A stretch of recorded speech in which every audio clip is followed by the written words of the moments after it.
The click of the lock echoing in the silent house was my cue. Riley was home and poured myself another finger of scotch, the amber liquid matching the burning in my chest for weeks I had been playing, the role of the oblivious husband, the fool content in his domestic bliss, but the truth was a festering wound, a constant gnawing in my gut. I knew about Liam, her yoga instructor. I knew about the whispered phone calls, the late-night work dinners, the hurried showers when she came home. I didn't confront her immediately, not then. I needed to be sure to gather my evidence to build my case like a lawyer, preparing for the trial of the century.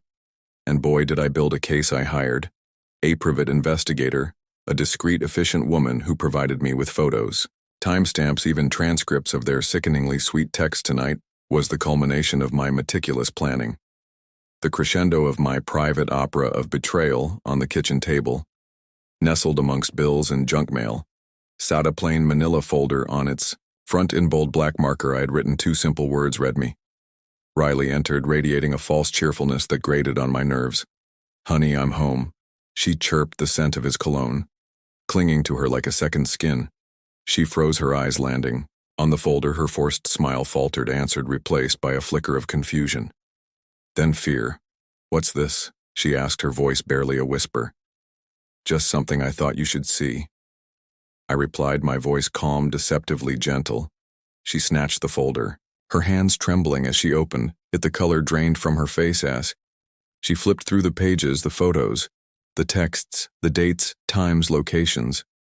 Her affair laid bare in stark, undeniable detail. Where, how, she stammered, her eyes darting to mine wide.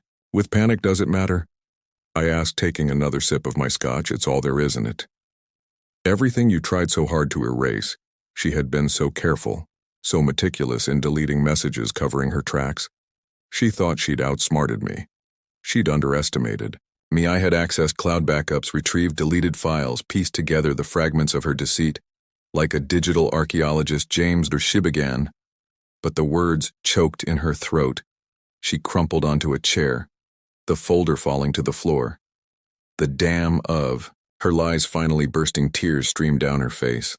But I felt no pity, only a cold satisfaction. "I loved you, Riley," I said, my voice laced with a bitterness I hadn't realized I possessed. "I trusted you, and you threw it all away for him," she sobbed. A pathetic broken sound she tried to explain, to justify, to beg for forgiveness. But her words were hollow, meaningless. The damage was done. I left her there amidst the wreckage of Hurley's and drove to Liam's apartment.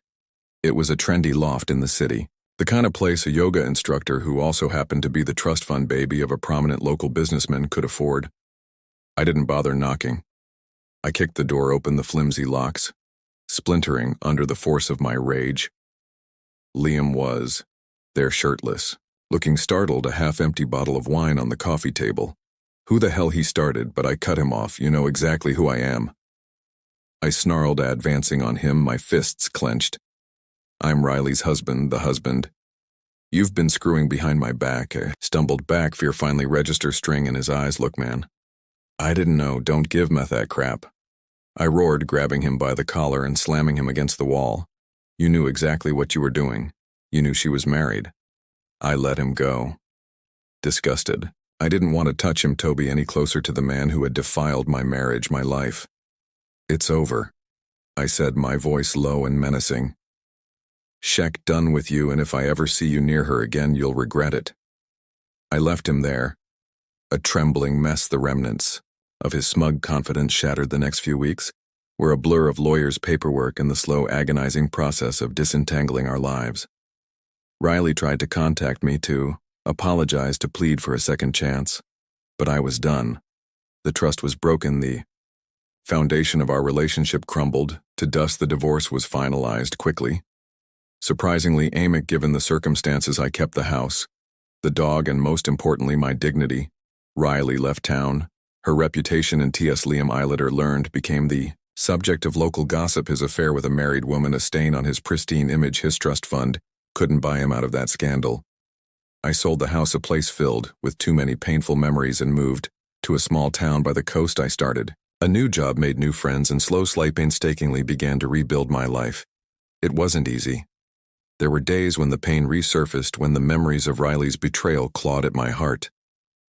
But I learned to live with it, to accept the past and move forward. One evening, months after the dust had settled, I was sitting on my porch watching the sunset paint the sky in hues of orange and purple, when I received a text message. It was from an unknown number.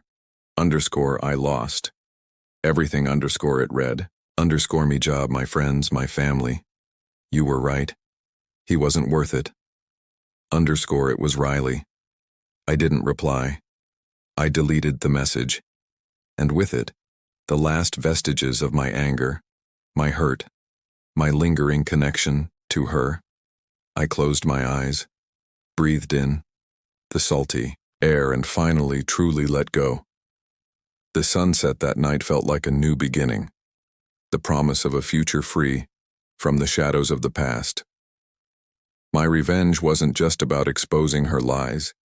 It was about reclaiming my life, my happiness, and in the end, that was the most satisfying victory of all.